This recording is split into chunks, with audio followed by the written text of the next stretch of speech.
What's going on, guys? Welcome back to the channel. Now today we're going to be talking about the AK74u.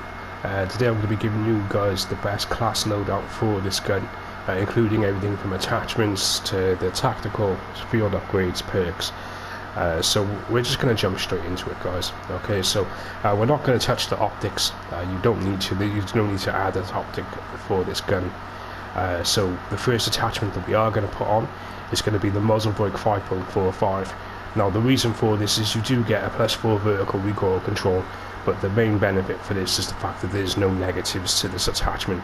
You could use the Spetsnaz compensator if you guys prefer that, but realistically I feel that the -8 horizontal recoil control does actually does affect your gun in quite a considerable way.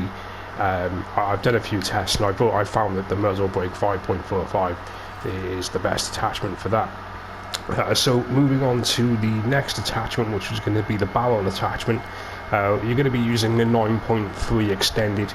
Now again, the main benefit to this is the fact that there are no drawbacks to using this gun. There are no negatives whatsoever, and you do also get the nice little 40% bullet velocity increase, which is going to help you with obviously hitting your moving targets. It will help you with medium to long range engagements as well, because it'll just help you get those bullets just hitting that little bit quicker. But remember, guys, this is obviously just, this is an SMG, so if you're looking to use obviously as an assault rifle, just expect to get a few deaths. But again, there are other attachments that you can use. The 9.3 VDV reinforced, for example, is a pretty good attachment, but the downside to this is the fact that you get moving penalties, which as an SMG player you don't want to have. You don't want to have any penalties, or if you can, at least avoid having those kind of penalties. As you'll see later on in the video, there are some attachments that you can get away from having the moving penalties, but there are ways to work around it. So moving on to the next one now is going to be the underbarrel attachment. Now the underbarrel attachment, right guys, I know I said I'm going to give you the best class setup. Obviously remember, this is my personal best class setup. You guys may obviously have a difference of an opinion on that, and obviously feel free to let me know in the comment section down below, because I do always like to hear the feedback from you guys, and just to see what you guys think and stuff like that. So but obviously I'm going to give you two options to work with here. One option for you guys that don't have the greatest recoil management, then go for the Spetsnaz grip, because this grip will give you vertical and horizontal recoil control buffs. The only downside to this is you do get a 30% reduction to your shooting move speed, which is again, like I said, with an SMG you don't want to have that. But if you do have trouble with the recoil pattern or the recoil management for this gun, then obviously, guys, like I said, the Spetsnaz grip is going to be the one for you. Now the second option for you guys that don't have too much of a problem with the recoil management, then go for the Spetsnaz speed grip. Not only will this help you get around the map a lot quicker, you only get a 6% reduction on 3 different movement speeds, which is general movement speed, shooting moving speed, and aim walking movement speed. Excuse me. Now obviously I know I said earlier on you don't want to have reductions in your movement, but as you can see, the only one that you're going to get is these, but you don't get that much benefit. And to be honest, guys, these two are your real best options. So the speed grip would be for the underbarrel. Now moving on to the next two attachments, or the last two attachments, is going to be the GRU elastic wrap. Now you're going to use this because not only are you going to get a 30% aim down sight speed time, you're also going to get a 90% flinch resistance, which I don't know about you, but for me it feels that when I get shot in this game, it feels like somebody's hitting me with a brick. My aim's everywhere, so having that is a nice little touch. And as well as that, guys, it doesn't give me any benefit, but if you drop shot it, then you get the aim while going prone, which is a nice little benefit for you guys there as well. But the cons to this, you do get a -10% shooting move speed and a -15 sprint to fire time, but they're not too bad. The sprint to fire time is an important stat in this game, but having that -15 isn't going to be too bad with the next attachment that we're going to put on, which is going to be the Kgb Skeletal Stock.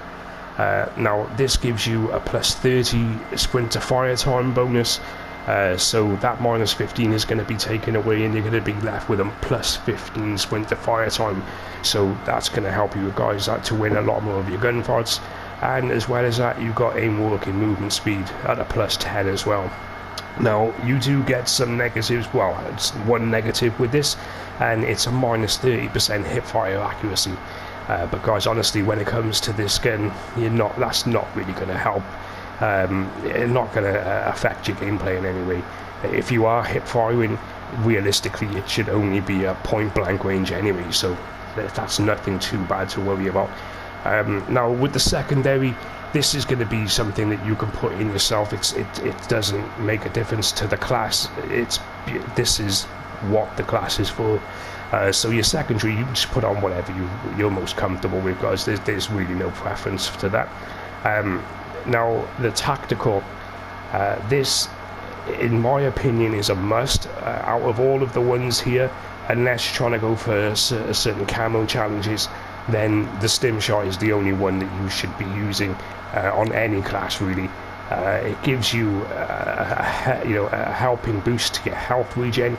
I don't know about you guys, but I find it to be a little bit retarded, the speed that it goes up, so that's going to help give you that extra bit of edge getting back into gunfights. Now with the lethal, again, the lethal is something that you can choose out of personal choice. There isn't really anything that's going to be set to this class in regards to lethal. A lot of people like to use the tomahawk just so it's a silent kill. You've got that option to get behind enemy lines a bit easier, and as well as that, it is annoying when you get hit with one, so watch out for those. But the field upgrade, now the field upgrade for this is one of two choices, either the field mic or the jammer. It all depends on how you would prefer to play the game. Personally, I play the objective game, so the field mic is going to be more beneficial, because it will give obviously me and my teammates a bit more of a heads up of who's on an objective and who's moving around, so that is good for that. But the same with the jammer. If you're holding an objective and you've got the jammer set down, it gives you a bit more of an edge to sort of catch people trying to take it off guard. So yeah, but field mic is going to be my choice for this. Now the perks, you only get 3 perks as a standard class setup. So for the wildcard, we're going to go with perk greed, and for the perks we're going to remove engineer and paranoia, and we're going to put flak jacket and tactical mask on. Now flak jacket is going to help with grenades, C4s and anything like that, claymores. Now the tactical mask will help against gas, it will help against flashbangs and stun grenades, so again, if you're playing objective games, then these two are a must. Now moving on to the perk 2, we're going to go with Scavenger, and we're going to go with Tracker. Now Scavenger is self-explanatory. It helps you pick up ammunition off dead people, and the Tracker is going to help you track enemy players while they're moving around the map. Like I said, as an SMG player, you are going to be moving around, and a lot of the time you're going to be caught behind enemy lines, and this will just help you find where they're moving around and help you get an edge on people. Now perk 3, realistically, I would say Ghost and Ninja. Ninja definitely to help reduce with your movement sounds and things like that, but Ghost, this game people use a lot of UAVs, so Ghost helps obviously when moving around with that. Or if you play a search and destroy, obviously it will help with when defusing a bomb, you're undetectable. But if you're true SMG player and you're going to be running around getting in and out of gunfights, then you want to go with Gung Ho. This will help you obviously fire your weapon and use equipment while sprinting, and obviously you can move at full speed when reloading as well. You can switch weapons faster, and you also take less damage from falling, and it does help with your accuracy when sliding, so Gung Ho is going to be the option for that. And there you go, guys, that's going to be the class setup for the AK74u. Like I said, I don't want to waste any of your time with anything else. If you did like today's video, then obviously let me know in the comment section. hit that like button, and if you're new to the channel, be considered to drop that subscribe button, because it does help tremendously. And I'll see you in the next one.